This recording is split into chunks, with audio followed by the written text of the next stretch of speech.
Simraid YT, and today we're going to be doing the Doom Tower. Before we go into the Doom Tower, we'll just check out the Great Hall so you can see what levels I'm at on the Great Hall, so you can see what I can achieve, what levels in the game. As you can see, I've put a lot of effort into the Void at this stage and for the accuracy on the Void, but we're building yellows as we go along. The champions we'll be using will be Mother Cybele. She'll be going the lead with her because she gives additional speed of 24%. Her skills are Master of Dread. As you can see, I've got it booked out. It attacks all enemies, has a 25% chance of placing a 30% decreased speed debuff for 2 turns. Her Soul Shepherd places a Revive on Death buff and a 60% increased defense buff on allies for 2 turns. And Uncanny Transfer. This will give her, if she has more health than another champion on your team, you can do the swap over and swap their health across. Mastery, she's been built out for offense and defense, as you can see here. Next, another champion on the team will be using Solus. He'll be used as a nuker. He's the same building offense and defense movements. So yeah, he'll be there for a lot of skill, for a lot of attack in our team.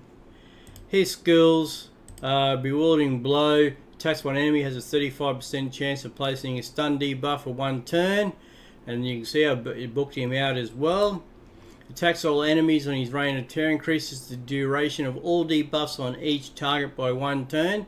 Then places a Provoke debuff on all enemies for 1 turn, places a shield buff on this champion for 2 turns equals to 30% of the damage inflicted.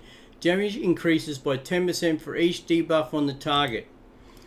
Wave of Despair. Attacks 3 times at random. Each hit has a 75% chance to remove all buffs. Also places Provoke debuff for 1 turn if a buff was removed by this skill. The Provoke debuff cannot be resisted, and then his aura won't matter because he's not in the lead anyway. Another champion on the team will be Madame Ceres. For her masteries, we build her out in defense and support because she's really there for her buffs, so really for what we're going to use. She's booked out as well. Panic Spread. Attacks one enemy, has a 20% chance of placing a fear debuff for 1 turn. This chance increases to 30% if the target is under 1 debuff. This chance increases to 45% if the target is under 2 or more debuffs. Midnight Ritual decreases attack and decreases defense. Removes all buffs from enemies, then places a 50% decrease attack debuff and 60% decrease defense debuff on all enemies for 2 turns. Trick or Treat. Attacks all enemies, has a 40% chance of stealing 1 random buff from each target, places a block debuff, buff on all allies for 2 turns if any buff is stolen, places a True Fear debuff for 1 turn on enemies who have buff stolen. And she's booked out as well. Witch's Grace places a shield buff on this champion equal to 10% of their max HP at the start of each turn. When attacked while under a shield buff, has a 35% chance of placing a fear debuff on attackers for 1 turn. We will have AOX in here as well. His masteries, he's put in some offense and support because he's there to heal and give health to our other champions. Attacks 1 enemy 2 times. Each hit has a 10% chance of placing a 5% poison debuff for 2 turns. Places a 50% decreased attack debuff on all enemies for 2 turns. Also has a 75% chance of decreasing each enemy's turn meter by 20%. Places a 30% decreased critical rate debuff on the target for 2% for 2 turns if they have a 50% or more turn meter after turn meter decreases. Lure of Restoration. This is what he's really in the team for. He attacks 1 enemy, then heals all allies by 10% of their max HP. Heals each ally by an extra 2.5% for each debuff on the target, and I have him booked out as well. And then increases the duration of 2 random debuffs on the attacker by 1 turn when attack occurs once per hit. As you can see here, we have him up. Critical damage 79, but his crit rate's important to make it so his turns at 224. His accuracy is 224, so it's pretty good rate for at this stage. And then we have Royal Guard.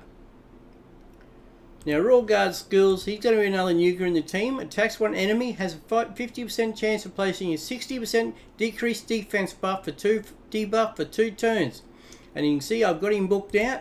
His hamstring attacks 4 times at random. Each hit has a 60% chance of placing a 30% decreased speed debuff for 2 turns. Each hit also has a 60% chance of decreasing the target's turn meter by 25%. But this is his most important one, is his takedown. Attacks all enemies, damage increases according to the enemy max HP. And you can see I've got the additional books on here. His masteries, he is set up under offense to give the additional attack and some support.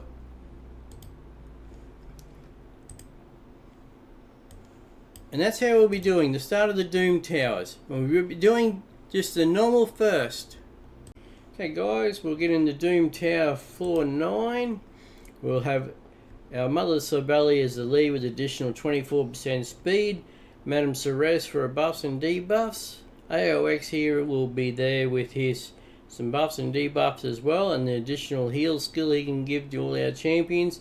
And Solus and Royal Guard will come in the back as our nukers. Mother Sibeli having to be in the lead, she'll take off first with the additional speed she has. And we get a few buffs up and debuffs going, which makes it easy for our nukers then to do damage to the enemy.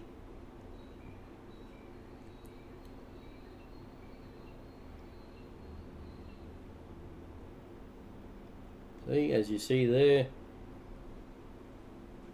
Madame Ceres puts up those debuffs on the enemies. Just makes it a lot easier, less turns for the enemies to take, and they can take more damage having those debuffs up there.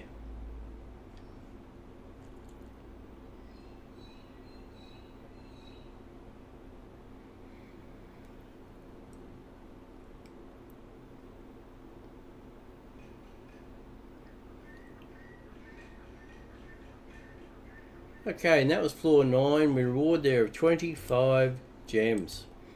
Okay guys, thank you.